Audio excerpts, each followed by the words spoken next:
Hello, welcome to a You Ask, I Answer video. Um, on one of my recent first appearance rating video, I got fairly complicated questions from why I stay up, another subscriber, and I had to put a lot of thought into his questions, and maybe I can make some sense and trying to answer his questions. Good question, tough questions to answer. So here is the questions that he had. Do you agree with the general consensus among collectors that Kirby artwork, while still amazing, gradually deteriorated in quality after he left Marvel for the first time? Second part, if you agree with that point of view, why do you suspect that this is the case? Did Kirby need the great inkers he had at Marvel?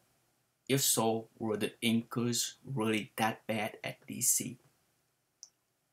Or did it have nothing to do with that, and did he just stop putting out as much effort into his work? Did he need the good writers that he got at Marvel, which weren't as ample at DC at the time?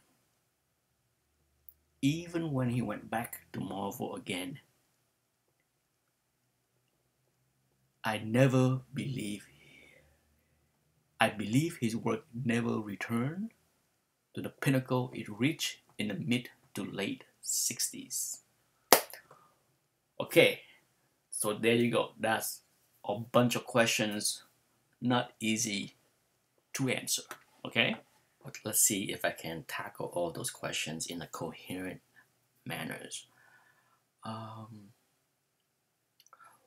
One reason why I have not done an artist spotlight on Jack Kirby yet is that it would require a big amount of organizing uh, on my part to put everything together, because I believe, in my opinion, in my eyes, Jack went through 5 stages of his career where his style evolved. Okay, 5.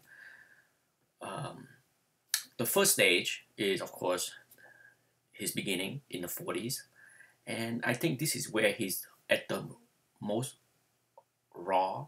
He's just a young man learning the craft, learning how to draw. So, if you look at his, well, I have seen a few pages of his Captain America, his work at Timely, and they are crude, and for the most part, sometimes I don't know if that's Jack work or Joe Simon work, but regardless, I think that's stage 1 of his career, and I think that's the crudest part of his drawing.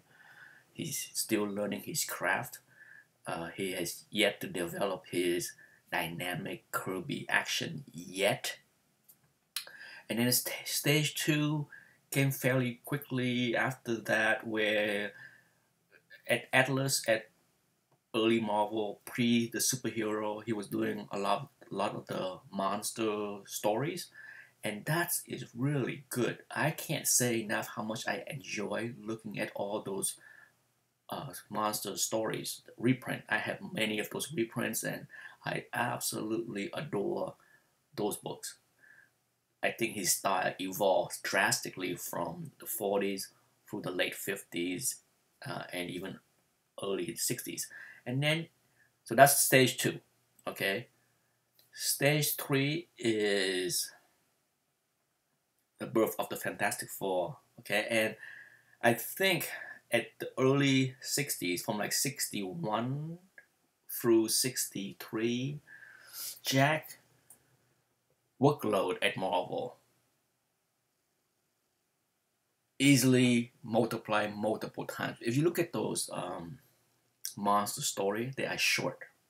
They're not 20 pages, okay? They are short. You're talking 10 pages, give or take one or two here and there, but they are short. Now he jumped on and started to do Fantastic Four and other titles. So by 62, 63, he was doing, multiple books per month. So the amount of workload that he was doing was insane. Okay, you're talking the, somebody that had to do 3, 4, 5 times more work than he used to.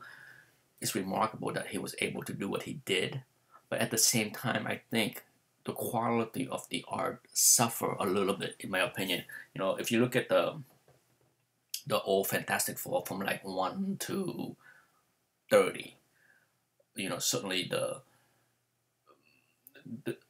art there, in my opinion, was not my favorite as far as the Silver Age Fantastic Four. That's just my taste. Some people might not agree with me. I'm not saying that I don't like those books. I just think that I prefer the Kirby art more after, issue 40-ish or so. But during this third stage of his career is where Jack start to add a lot of dynamic. Okay, he start to develop the Kirby action that we all love since. So even though the quality of the art may have dropped a little bit because of the sheer amount that he had to do, his style evolved into more action, dynamic movement that we enjoyed. The fourth stage of his career is where I adore, and I think most people would agree, from the mid 60s through the late 60s at Marvel, where he finally teamed up with Joe Sinnott, one of his best inker, and together his refined skills make the art absolutely beautiful. Okay, during this stage of his career, I think it's no doubt my favorite, next to the monster book in the late 50s and early 60s. So that's my two favorite stage of Kirby. Okay, so at this fourth stage, certainly his workload is slightly less than the previous few years, but it's still a lot. His skill is now refined. I'm sure he draw much faster than what he could have done, years ago, and better. He can draw faster and better, so that's a big plus for the fan. So, and it's remarkable if you think about what Jack was able to achieve, because for most people, most creative people, whether you're a musician, director, the prime year of your creativity tend to be not in your 40s or early 50s. Okay, not to say that you cannot be great after 50, but for example, I can use so many examples of so many famous people. For example, in movies, Spielberg. No doubt, he's still great today, but does he even make one movie every 2 years? Something like that, right? Maybe one every two, one every three. Maybe, for me, he does so few movies now that, I think it's more like one every 4 or 5 years. It's hard. It's rare to see a movie made, directed by Spielberg these days. At least in the last 10 years. There's maybe 3 movies in the last 10 years. But in his prime, when he was in his 30s, you have a span of 7 years where he exploded with so many incredible movies. You're talking about E.T., Jaws, Raiders of the Lost Ark. There's just so many. It was magic, okay, at the time. And I think if you go and study most famous creators of all kinds, from music to movies and comic books, many of them hit the peak popularity in their 30s. So for us, it was a gift that Kirby was able to do and hit his peak in his 40s. That's a rarity, okay? That's a rarity. Even so, in his 50s, he was born in 1917. So for him to be able to do what he did with the Fantastic Four in the late 60s, that's remarkable. You're talking about a man in his 50s. So now, when he left Marvel in the 1970 and went over to DC, this is the beginning of, I call it the fifth stage of his career, and the final stage where it's, you know, between now through the mid 80s when he was still active drawing. For me, the figures, the way he draw the human anatomy shift from stage 4. So in stage 5, his career, I felt many things are more boxy, square knees, and everything was more boxy. Okay, it's hard for me to explain it, but if you look at enough Kirby arts, I think over the 30 years or so, or 40 years, you notice that things are much more boxy. The action dynamic is still there. Not that I dislike it, because, you know, I said this before, I discovered Kirby buying Captain Victory off the rack in 1982. You know, funny, you know, because back in 1981, when I first started to read comic books, I went to the library often to read books like this. And I see many things, you know, all the reprints of Fantastic Four 1, X-Men 1, and Journey into Mystery 83, and Hulk 1. I see all of those things, but in my mind, I didn't connect it with Captain Victory. You know, I would know it was the same artist. But so for me, I did not dislike his art. Certainly, you know, and as far as inkers, I think Jack has had quality inkers over most of his career. You know, with the exception of Vince Coletta, which someday I will sit down and do a video on Vince Coletta. But, you know, Chick Stone is really good. Joe Sinnott. There's just too many to list as far as inkers. And then when he left Marvel to work with DC, and then came back to Marvel, his primary inker was Mike Royer, and Mike Royer is solid. Okay, I really like Mike Royer. So there's definitely, in my opinion, his quality of the fifth stage did not go down. Certainly, there's nothing for me to speak negatively about the inkers at during the fifth stage, because I think the inking is fabulous. I just think that the stories suffer. You know, I think, back to part of your question where, you know, the Jack need a writer. I absolutely think yes. In my opinion, the team up with Jack and Stan were one of the few special thing in comic fandom history, because the two of them created magic. The two of them done something that two other creators have never done up to that point and since. Okay, it's magic what they did together. You know, Stan dialogue can be silly and corny at times, but it was fun. Reading Stan Lee words was fun for me. Okay, I don't know what other people think. For me, it was fun. And then when Jack left and do his own stuff, a little bit of that is lost. A little bit of that magic is lost, and I don't feel reading the Fourth World book was fun. As far as, you know, are they good? Sometimes. But as far as the dialogue itself, I felt it was not fun, not witty. Okay, so if that make any sense, so I think so. So that part suffer, and for that, yes, I think Jack. It's too bad that he didn't have the same magic with other writers or work with other writers that was able to create the same kind of magnet that works so well with Stan.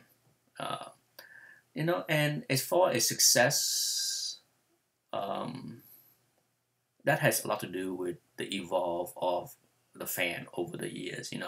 I think Jack's popularity from 1970 through the mid 80s was never the same as it was prior to that point, and a lot of it had to do with um, how the fan has evolved.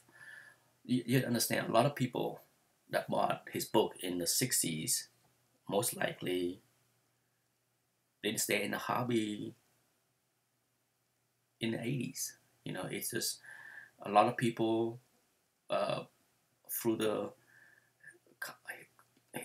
history of comic book, stopped collecting in the 70s and the 80s, and new fan that entered the hobby in the 70s and the 80s was introduced to different artists with different style drastically and have different tastes, and that's what I think is hard for